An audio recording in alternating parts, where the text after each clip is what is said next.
Hey, welcome back to another episode of AI Insights. Today, we're diving into the um, recent political news in Malaysia. Right. Yeah.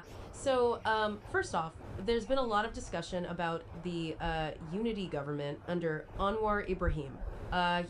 It seems like they might actually survive given their cautious approach.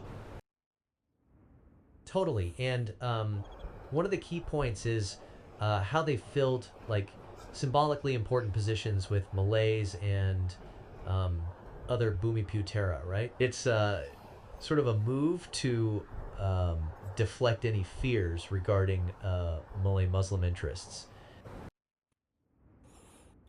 Exactly. And rather than confronting sensitive issues, they're focusing on good governance and anti-corruption. It's actually a pretty smart strategy, don't you think? Yeah, for sure. But there are still challenges ahead, especially with the upcoming state elections. I mean, if things uh, don't go well, it could really shake things up. Right. And we can't forget about the court cluster stuff, too.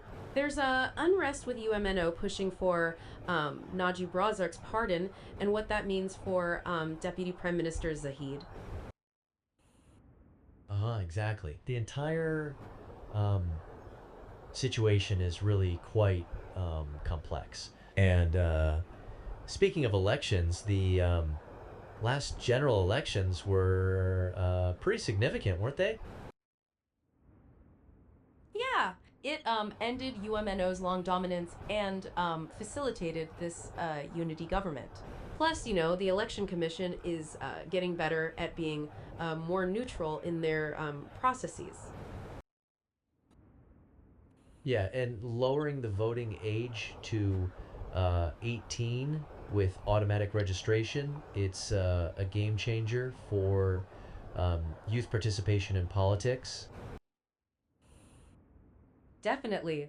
But I think we should also mention the COVID-19 impact. Malaysia handled the pandemic quite well in terms of vaccinations, but there were some criticisms about how restrictions were enforced. True. And despite that, they shifted to an endemic phase pretty quickly, which is quite impressive.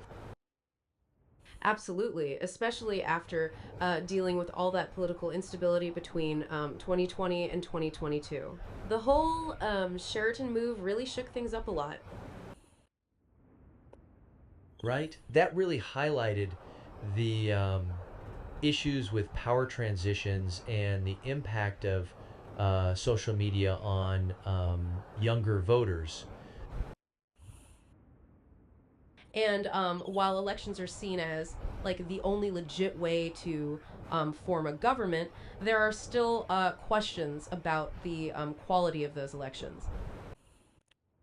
For sure. They've been working on um, improving the competitiveness of the voting process, by reducing biases in the election commission. Yeah, it's definitely a step in the right direction. Overall, it'll be interesting to see where Malaysian politics goes from here. Agreed. Okay, that's it for today's episode. Thanks for tuning in. Yeah, see you next time.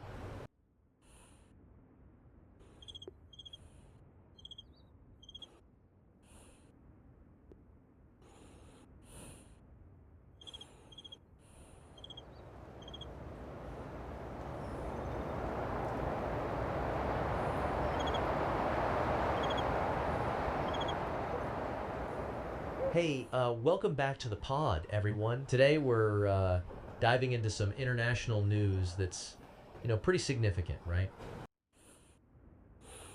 Absolutely.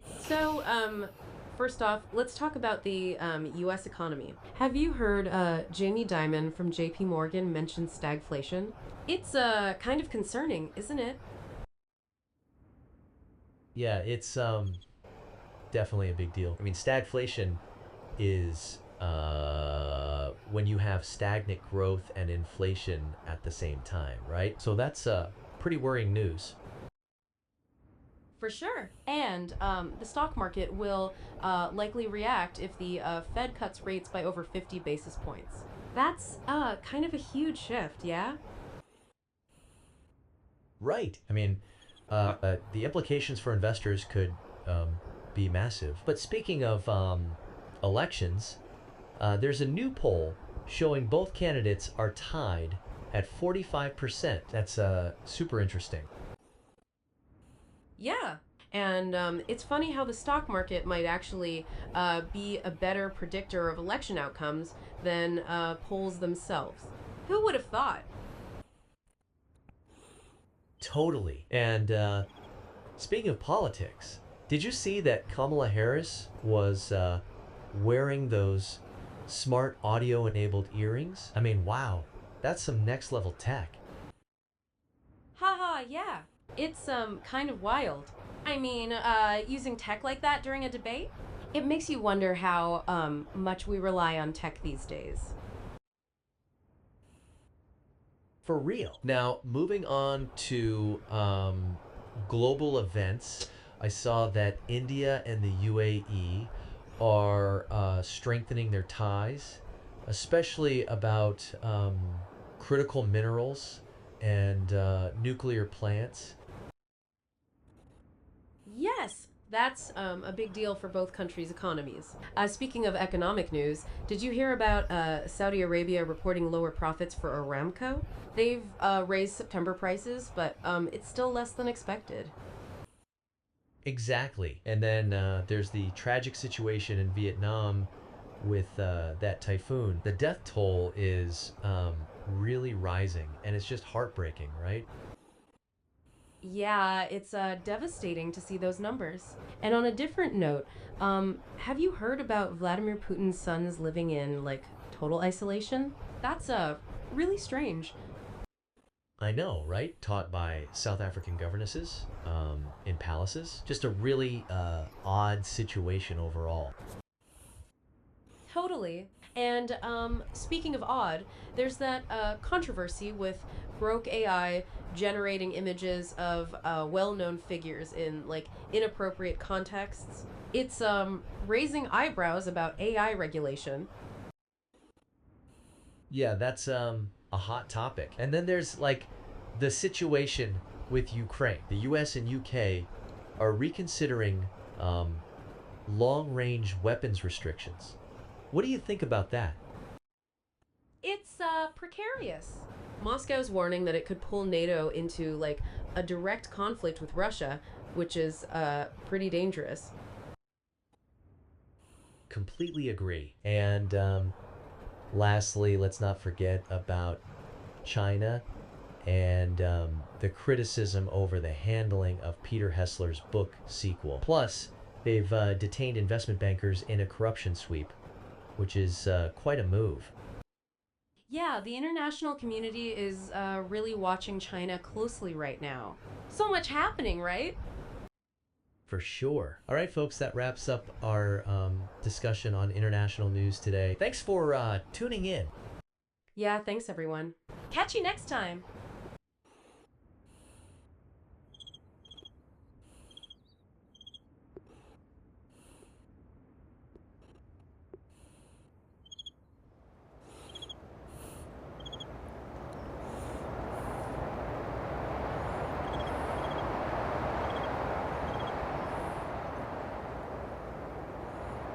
Hey, welcome back to the AI Chat Corner. I'm Alex. And I'm Jamie. So, Alex, today we're diving into the recent developments over at OpenAI. There's like a lot happening, right? Yeah, totally. So, first up, we've got this new partnership between OpenAI and Apple. They're planning to integrate ChatGPT into like Apple experiences. That's kind of huge. Right? I mean, just imagine like having ChatGPT right there in your iPhone or MacBook. It's gonna like change how we use those devices. Exactly. And there's also this new large language model called O1. It's trained with reinforcement learning to perform complex reasoning. Sounds fancy, huh? Yeah, I heard it can like produce a long internal chain of thought before responding. That's a significant improvement for reasoning heavy tasks. For sure. And speaking of improvements, ChatGPT has been getting some updates too. Like they've added, data analysis tools and this new GPT 4.0 for free users. That's cool. More people will get access to better tools. But there's also some focus on safety and alignment with AI, right? Yep. The OpenAI board formed a safety and security committee to tackle, those AI safety concerns. It's important. Definitely, because like AI can be super powerful, but also risky if not handled, properly. Oh, and what about that research on grade school math problems? Oh yeah. There's some speculation about a potential breakthrough called um, Q asterisk, but like we don't have many details on that yet. Right, right. And I also saw they appointed some new board members recently that could like bring fresh ideas to the table. So true. So much going on. It's exciting to see where it all leads, right? All right, let's wrap up our chat for today. Yeah. Thanks for tuning in, everyone. We'll catch you next time with more AI chat.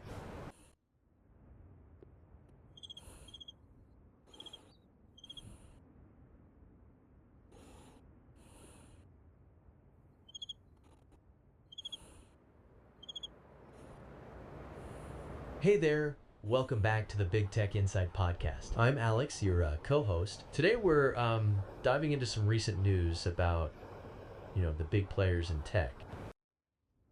Yeah, absolutely, Alex. It's a huge topic with a lot of layers. So let's start off with the environmental impact that these companies are having, right? I mean, it's pretty staggering.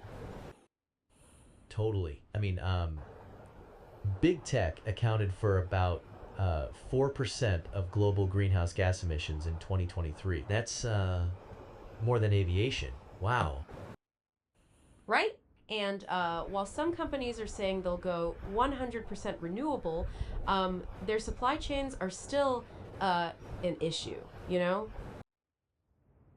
Yeah, exactly. It's like um, the commitment isn't really there or like fully happening, But switching gears a bit, how about we talk about the AI trends? There's been like a massive growth in generative AI recently. Oh, for sure. I mean, Google searches for general AI spiked 700% from 2022 to 2023. That's unbelievable. Yeah, and think about all the advancements in like image generation and video processing. It's cool, but kind of concerning too, right? Definitely, Alex. And mixing that in with local journalism issues, these big platforms are taking away ad revenue from local news. That's a real problem. Right, like local broadcasters are losing an estimated um, $1.873 billion annually by providing content that feeds into these platforms. It's just sad. Yeah. And there's the Journalism Competition and Preservation Act trying to help those broadcasters negotiate with big tech. But it's a tough road ahead. For sure. And let's not forget about the antitrust efforts. Both the US and EU are really investigating these monopolistic practices. Exactly. Plus, there are concerns about privacy and all these data issues, right? It's a big, like, complex web. Yeah, a web indeed. And on top of that, there's the whole issue of how big tech influences research. It is super complicated. You're so right. The revolving door between industry and academia raises ethical concerns, especially with incidents like Timnit Gebru being fired from Google. Totally. There's a lot to unpack here with how they manage content distribution too, affecting how we get, news. Yeah, it kind of makes you wonder where all this is headed, huh? We definitely need to keep watching these trends. Absolutely. All right, folks, that's our roundup for today. Stay tuned for more insights next time. Thanks for listening. Bye for now.